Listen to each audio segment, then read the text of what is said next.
Kalian tahu nggak sih orang yang tadi itu lagi ngapain? Jadi orang yang tadi itu sedang melakukan salah satu sistem pembayaran dengan menggunakan kartu. Tapi kalian tahu nggak sih itu maksud ke salah satu sistem pembayaran yang mana dan jenis yang mana ya? Nah, daripada penasaran lagi, ayo kita dengerin penjelasan yang lebih lanjut. Nah, dari yang kita telah ketahui, ternyata sistem pembayaran ini memiliki beberapa jenis. Di dalam sistem pembayaran terdapat dua jenis, yaitu sistem pembayaran tunai dan sistem pembayaran non-tunai. Lalu apa aja sih contoh dari keduanya? Nah, di sini aku mau kasih tahu kalian apa aja sih contoh dari sistem pembayaran tunai dan non-tunai. Contoh dari sistem pembayaran tunai adalah uang kartal. Apa sih itu uang kartal? Uang kartal adalah uang yang dikeluarkan oleh Bank Sentral atau Bank Indonesia berupa uang logam dan uang kertas. Lalu apa ya contoh dari sistem pembayaran non-tunai? Sistem pembayaran uang non-tunai adalah sarana dalam melakukan transaksi tanpa menggunakan uang fisik atau uang kartal. Lalu contoh dari semua itu apa ya? Contohnya ada kartu kredit, kartu debit, cek, bilet giro, nota debit, nota kredit, e-money, dan e-wallet. Lalu semua itu apa ya? Jadi, kartu kredit adalah sistem pembayaran non-tunai berupa kartu yang diterbitkan oleh bank untuk melaksanakan pembayaran non-tunai saat membeli sesuatu.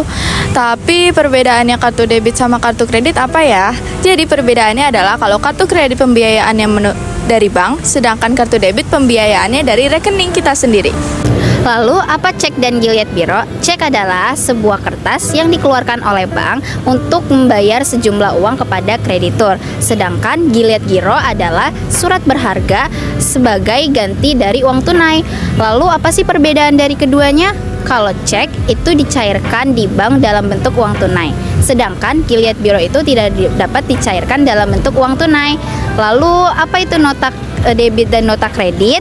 Ayo kita dengar penjelasannya. Nota debit adalah bukti transaksi pengembalian barang, sedangkan nota kredit adalah bukti transaksi berupa dokumen yang diberikan sebagai tanda pengembalian dana. Lalu apa sih perbedaannya? Perbedaannya adalah nota kredit diberikan kepada pembeli dari penjual, sedangkan nota debit diberikan kepada penjual dari pembeli. Nah, terakhir ada alat pembayaran e-money dan e-wallet.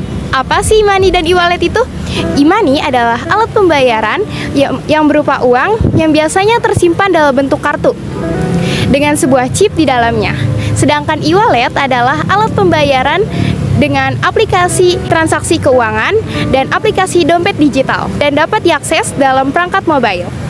Nah, setelah mendengar penjelasannya, sekarang kita jadi tahu apa sistem pembayaran dan jenis yang dilakukan oleh orang tadi.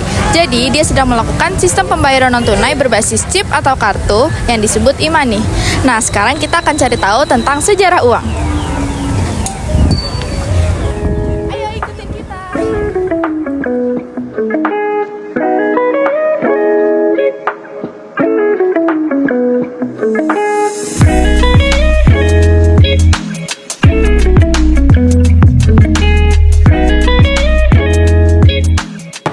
Video di belakang saya yaitu merupakan sistem pembayaran yang di Indonesia yang mempunyai 4 era, yaitu era digital, era elektronik, era kartu, dan era paper.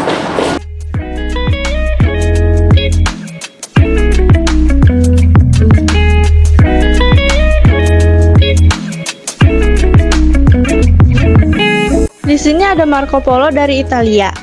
Pada tahun 1290-an, dia diutus oleh Kublai Khan untuk mengantar Putri Kokachin dari Mongol ke Persia. Dalam perjalanannya melewati perairan Nusantara, pertama kalinya dia mendengar sistem pembayaran uang kertas yang sudah dilakukan oleh Cina.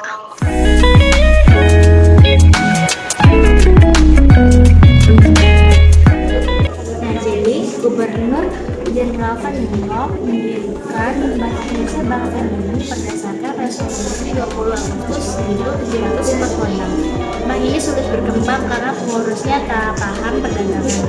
Nah, Gubernur Jenderal berikutnya, Marshall, mendirikan Bank Tuhan pada 1 September 1752 dan menggabungkannya dalam Bank Ekonomi sehingga menjadi Bank Tuhan dan Bank Franklin. Cikal bakal perbankan nasional ini menerbitkan sertifikat deposito yang diminati banyak orang. Kalian tahu nggak sih uang ori dan uang orida? Uang ori adalah uang Republik Indonesia, mulai berlaku pada Oktober 1946. Pecahan pertamanya adalah 100 rupiah. Berbagai masalah langsung menghantam, sulitnya pengedaran, maraknya pemalsuan, dan terganggunya percetakan uang. Selain itu, kebutuhan akan pemecahan kecil jauh melampaui uang yang tersedia. Suasana perang menyulitkan peredaran uang ori, sehingga di beberapa wilayah terbitlah ori daerah atau orida. Dan uang daerah lainnya seperti mandat, bon pasar, dan bon beras, serta cek.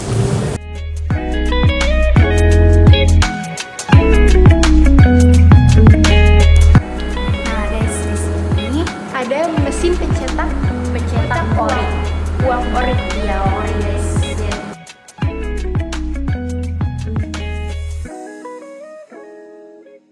Logo Bank Indonesia berakar pada logo The Japanese Bank dan telah mengalami proses metamorfosa yang panjang serta berliku. Logo Bank Indonesia sendiri telah mengalami 7 kali perubahan di awal berdirinya. Logo bank mengadaptasi logo The Japanese Bank dengan mengubah huruf J menjadi huruf I tanpa mengubah unsur lainnya.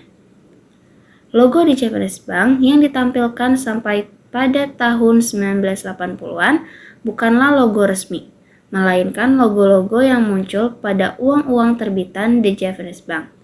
Barulah 3 logo terakhir sejak tahun 1990-an merupakan logo resmi yang digunakan sebagai logo korporat hingga saat ini. Pertama ada periode 1 yaitu menuju negara modern pada tahun 1953 sampai 1959. Lalu, Lukman Hakim, Gubernur BI pada 31 Juli 1958 melaporkan bahwa sejak merdeka dan berdaulat belum pernah Indonesia mengalami sedemikian banyak kesulitan di berbagai lapangan seperti dalam tahun laporan ini. Perkembangan ekonomi berlangsung dalam suasana yang tidak memuaskan, banyak tanda yang mengisyaratkan kemunduran yang mengkhawatirkan, dan kemunduran ini perlu dihentikan dengan segera. Periode 2, membangun sikap kebangsaan. Pada tahun 1959 sampai 1966,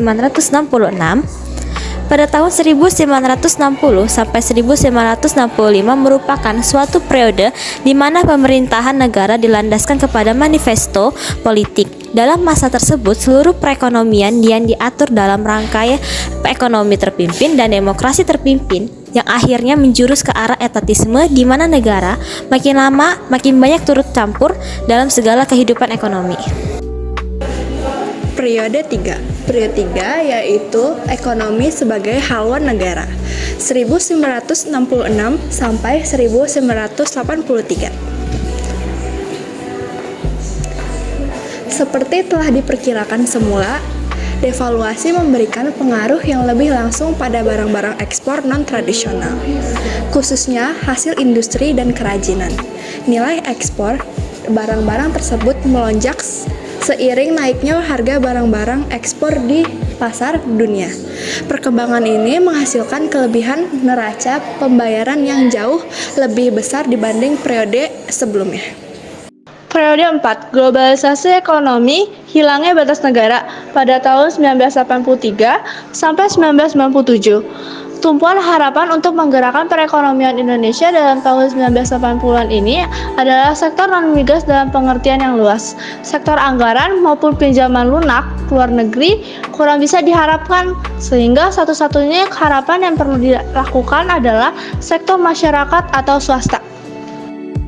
Periode 5 yaitu krisis segala lini, yaitu tahun 1997 sampai 1998, yaitu rupiah sempat terjun bebas. Periode 6, berbenah pasca krisis atau post crisis reform, yaitu tahun 1959 sampai 2004. kita masuk ke periode 7. Yaitu yang pertama ada amandemen UUD yaitu Undang-Undang Bank Indonesia. Yang kedua ada penyelenggaraan sistem pembayaran. Yang ketiga yaitu ada pengendalian moneter dalam hubungan antara BI dan pemerintah. Yang keempat yaitu ada Inflation Targeting Framework atau ITF. Dan yang kelima ada penyempurnaan fungsi the lender of the last resort. Yang keenam ada mata uang. Yang ketujuh yaitu ada beralihnya tugas pengawasan bank.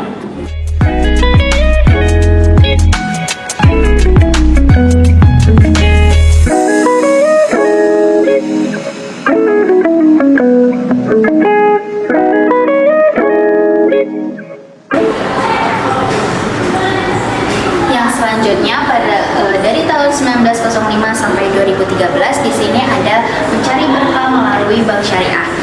Yang pertama dari tahun 1905 sampai 1991 ada periode sebelum bank syariah. Lalu ada pada tahun 1992 sampai 1999 itu adalah periode di mana bank syariah pertama. Lalu di sini ada dari tahun 1999 sampai 2008 ada periode tumbuhnya industri perbankan syariah. Selanjutnya ada di tahun 2008 sampai 2013 ada periode pasca UU Undang-Undang Perbankan Syariah. Yang terakhir itu adalah periode peralihan pengawasan perbankan dari Bank Indonesia ke Otoritas Jasa Keuangan. Selanjutnya di sini ada ruang direksi.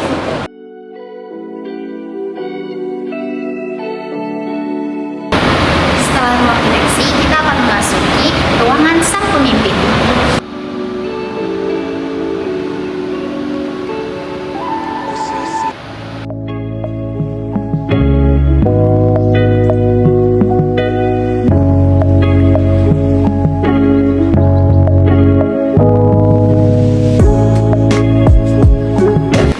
Nih di sini ada bagaimana memperlakukan uang. Jadi kita tuh nggak bisa sembarangan memperlakukan uang sembarangan ya guys.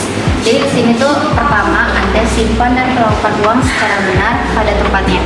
Yang kedua hindari perusakan fisik uang dari coretan, staples, pemerasan, basah dan sebagainya.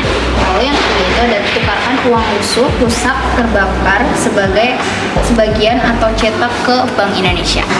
Jadi di sini kita akan memasuki zona pencetakan uang logam. Yang pertama ada proses pencetakan uang logam. Yang pertama itu dipersiapkan pencetakan uang atau pembuatan desain.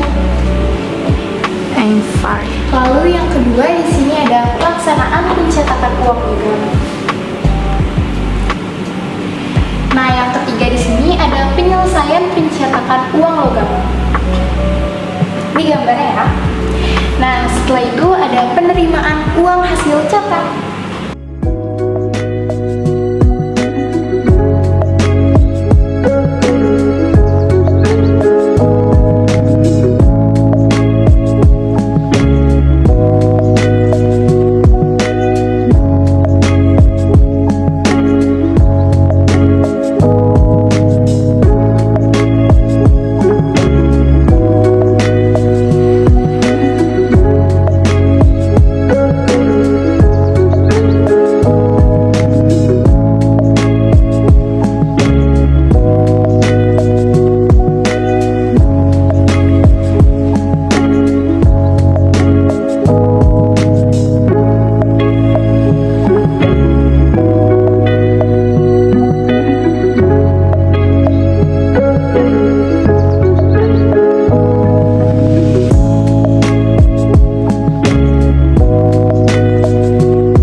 Menurut kamu barangnya bagus nggak?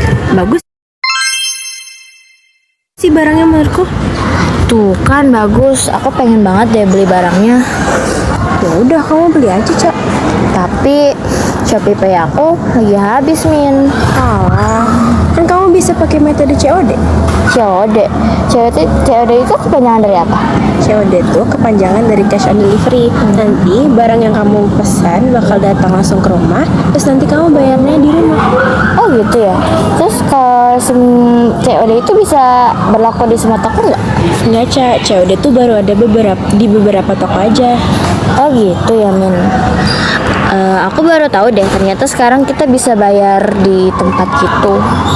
Ya udah, Cak, kamu langsung check out aja, nanti barangnya kehabisan loh. Iya juga ya. Yaudah deh, aku pesan dulu. Kasih ya, Jasmine. Siva, kamu hari ini pulangnya naik apa? Aku hari ini pulang naik Grab, soalnya nggak ada yang jemput. Oh, kamu naik Grabnya bayarnya cash? Enggak dong, kan udah bisa pakai OVO, jadi gampang. Oh, kalau misalkan pakai OVO gitu, metode pembayarannya gimana? Gampang sih, jadi dia tuh kayak kita tinggal taruh lokasi kita, terus kita tuh langsung pilih metode, terus pilih non tunai, terus ada biasanya tulisannya OVO. Terus itu lebih gampang sih, soalnya nggak usah ribet pakai uang tunai. Oh gitu ya. Yaudah ya, kita pulang ya. Ayo.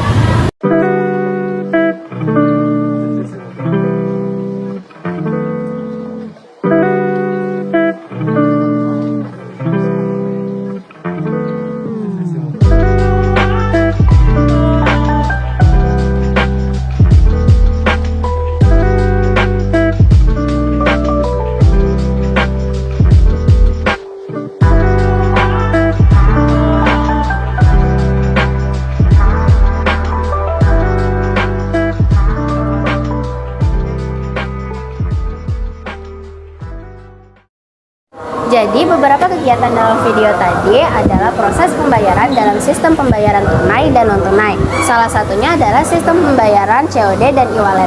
Sistem pembayaran COD termasuk dalam kategori tunai, sedangkan sistem pembayaran e-wallet termasuk kategori non-tunai. Lalu bagaimana ya peran Bank Indonesia dalam sistem pembayaran?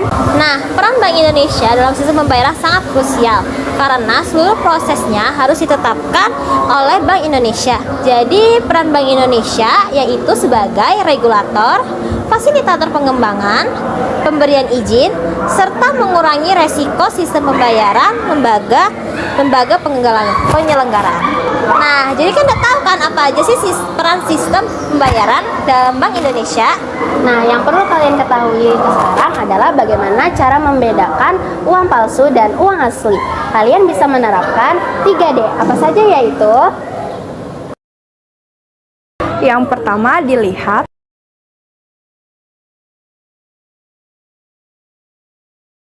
Yang kedua, diraba.